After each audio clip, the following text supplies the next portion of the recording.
This video features two different Beatles records, the very first of which is called Boys, which is a cover done by the Beatles of a Luther Dixon and Wes Ferrell song written 2 years earlier. The Beatles version was recorded in the very famous and legendary Abbey Road Studios, and it features Ringo Starr's first recorded lead vocals. This is the thing that I like about the Beatles. They passed around the sort of spotlight in terms of lead vocals to whoever fit the song better, which I love. There's no egos there. Whoever is going to be best for the song is who is on lead vocals. They passed around different sort of responsibilities for the track, writing, etc. Really cool. Here we go. First time hearing Ringo. Let's check out this track, Boys. Ladies and gentlemen, Boys by the Beatles.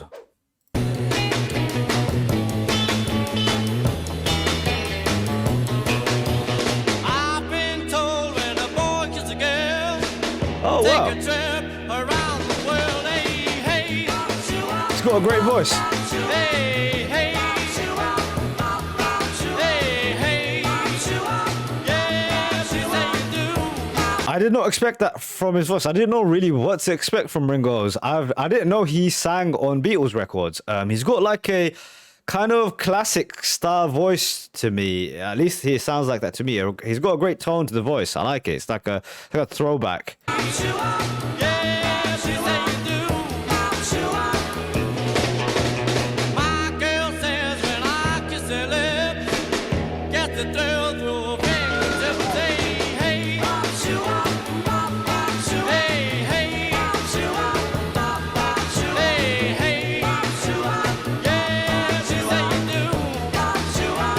Well, I talk about boys, don't you know I mean boys? Well, I talk about boys now. Ah, boys. Well, I talk about boys now. Interesting. They never switched up the lyrics. This is a cover by some other songwriters. I'm guessing they were girls. I didn't really look into that aspect of it, but I like that they didn't change it. They kept it the same, which is kind of brave, especially at the time. People might have got weird ideas about them doing that, but I like it, man. I like it. They kept it. What a bottle of joy. All right, George. I like the ad libs.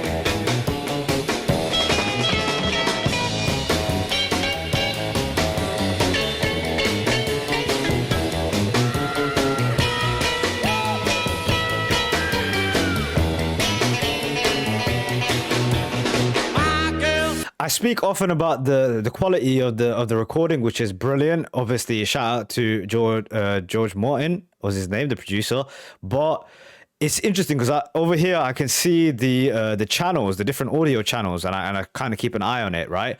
It's in different channels. I think I was speaking about it in one of the earlier episodes. It's some kind of difference in recording, mono versus stereo, and you can see it go up and down. Whatever they were doing back in the day it has a crispness in terms of the audio quality that is missing in a lot of like digital records, where it sounds flat. It's like this one sounds like it's recorded live in a room. These guys were in different areas of the room. It really feels like that, which is cool. Great sound to this record. My girl says when I kiss her lips, get the thrill through her fingertips. I like that line.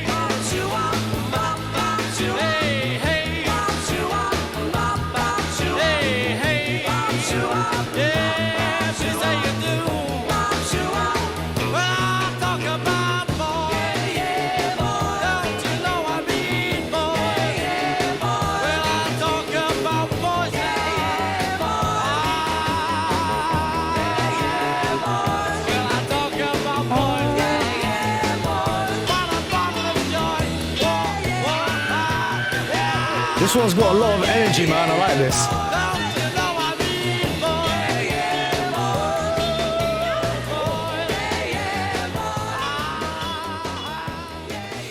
Once again, showing their range between track to track, it is definitely switching up, and I like that. I like the ability to change up the style, the mood is already there. Once again, the things that strike out to me are the chemistry of the band. The chemistry these guys are putting out there is so tight.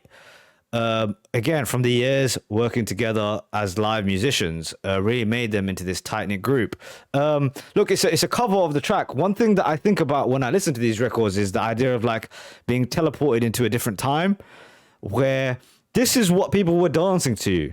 It's interesting that this, you know, it would have also influenced the kind of dance moves that people were doing back in the day too. So a lot more innocent in terms of the lyrics and stuff, whereas people are dancing to some freaky stuff nowadays. Cool, man. Cool song. I also just wanted to make note of the lead guitar.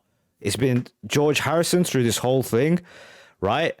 He does a fantastic job, man. He does a fantastic job. I just want to make sure that's true right, on this one. Yeah, it's always going to be George, right? Yeah, he's got a funky style to him, man. He's obviously a great appreciator of the blues and of I think all three guys are great appreciators of black musicians. Cool song, one of my favorites so far. Here we go, on to the next one. So this track was primarily written by Lennon, but one cool thing about this band that I was talking about in the very first track of this video was the lack of egos, right? They credited both Lennon and McCartney, which I think they did a lot. Even when it was only one person who wrote the track, they would credit the two of them together. And I love that about this band. It's why they were brilliant. One of the things that I've read about them is how they balanced each other out. Their negatives kind of went away, and it was the union of the band that was so fantastic. So here we go, let's check out this track here. This is Ask Me Why by the Beatles. I love you, 'cause you tell me things I want to know. Sweet harmonies. That it really only goes to show. Okay, I'm going to pause it there really quick. I'll go back and start the track again. But one thing I heard from you guys from the Beach Boys records was the idea that the Beach Boys revolutionized music in some of the layering of their sounds and harmonies that they introduced. But this is in 63, right? Beach Boys' Pet Sounds was quite later on, and these guys were doing it here. Who came first? Who came first with these harmonies? Was it these guys? Because this sounds fantastic to me. I'll back it up a bit and go again. Here we go. 'Cause you tell me things I want to know. And it's true that it really only goes to show that I know that I should never, never, never be blue. Now you're my happiness that makes me cry. And in time you'll understand the reason why. If I cry, it's not because I'm sad, but you're the only love that I've ever had. I can't believe it's happened to me. Okay, I love listening to their written songs. This is really what what I'm here for. I've always wanted to understand better this duo of Lennon and McCartney. The covers are cool, but here's the genius of the two. It's the writing. And the way that they balance each other out. They look at love and they can twist it in a way in every track. And they're doing it here again. This line out that even starts the whole thing. I love you because you tell me things I want to know. Sweet. It's happened to me. I can't conceive of any more misery. Ask me why. I say I love you, and I'm always thinking of you. I love you, 'cause you tell me things I want to know. And it's true that it really only goes to show that I know that I should never, never, never be blue. That high Ask note. me why. I say I love you, and I'm always thinking of you.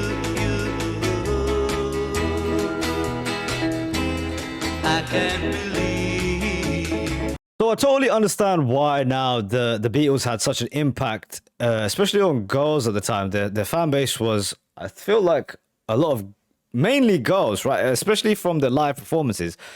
they were just going crazy, screaming their heads off, and their tracks are composed in a way I feel like to kind of win the hearts of young girls all across the world, right?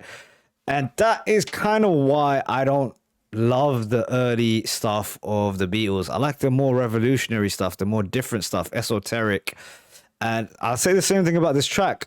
It's not finished yet. I don't want to overjudge it, but it's cool. Once again, it's cool. The harmonies are beautiful. The music production is rich, but subject matter is super important to me. And this stuff is a little bit played out for me and my tastes, at least. It's happened to me. I can't conceive of any more misery. Ask me why. I'll say I love you, and I'm always thinking of you.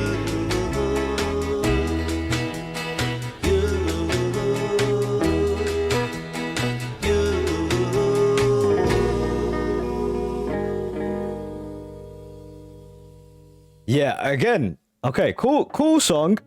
Yeah, this is maybe going to be an unpopular opinion. Maybe this is like a favorite record to some people, but I can only be honest in these situations and say, yeah, these songs aren't for me. These were written for like young girls in '63, which I'm not. I was born in '95. I'm a dude. Listen, there's still stuff to appreciate. I'm not saying you can only like this if you're a girl.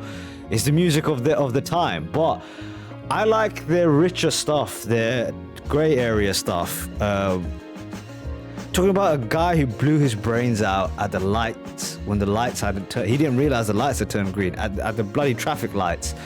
That is cool. That's cool imagery. It's risky, especially in '67 or '66 when they made it. But all in all, an interesting listen. Lennon's voice, especially. I didn't realize he sounded so great high. I thought of the duo, it was McCartney who was the guy who did the high stuff. Regardless, listen, keep moving on to the next record. Please, please, me.